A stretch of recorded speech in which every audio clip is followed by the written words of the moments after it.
Pak Jokowi sudah membawakan agenda kesehatan beberapa kali ke meeting-meeting di tataran dunia. Intinya adalah Indonesia sebagai presiden dari G20 ingin mengusulkan perlunya adanya reformasi di sistem ketahanan kesehatan global supaya siap kalau ada hal-hal seperti ini nanti.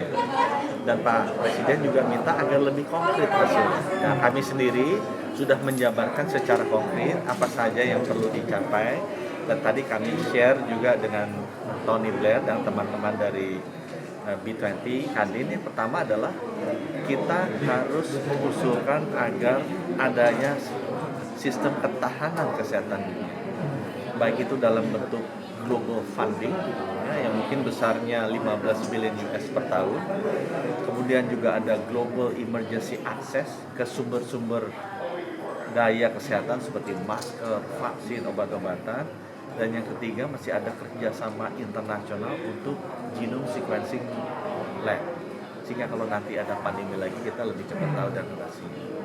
Kemudian yang itu tadi 1A1B1C ya. Yang kedua, kita juga harus buat ada standar protokol kesehatan. Sekarang masing-masing negara tuh punya standar karantinanya, standar vaksinnya, standar tes PCR berbeda-beda. Membingungkan kalau orang trend. Nah, kita harus menyeragamkan atau mengkonvergensikan standar protokol kesehatan. Dan yang ketiga, kita juga harus membangun kemampuan produksi dan kemampuan kompetensi terhadap vaksin, obat-obatan sebelumnya. Jadi pabriknya itu tidak hanya terkonsentrasi di negara-negara maju, tapi juga harus di negara-negara berkembang. Dan Indonesia siap untuk itu. Jadi kalau ada apa-apa, kita punya cukup banyak negara yang bisa memproduksi vaksin atau obat-obatannya. Itu message-nya tadi sampaikan, dan kita harus bangun kerjasama yang kuat, karena ini nggak mungkin bisa dilakukan oleh pemerintah sendiri, harus kerjasama dengan Kadin. Tony nanti akan menjadi advisor untuk Kadin di sini. Tapi mungkin itu Pak Arsyad yang lebih tahu ya. Tapi dengan adanya beliau, pengalamannya sebagai Perdana Menteri, networknya luas sekali di dunia, itu pasti akan sangat membantu agar pesan Bapak Presiden ke kami agar G20 Indonesia ini sebagai G20 pertama yang presidennya negara berkembang ini benar-benar memberi warna yang berbeda dan memberi dampak langsung yang nyata.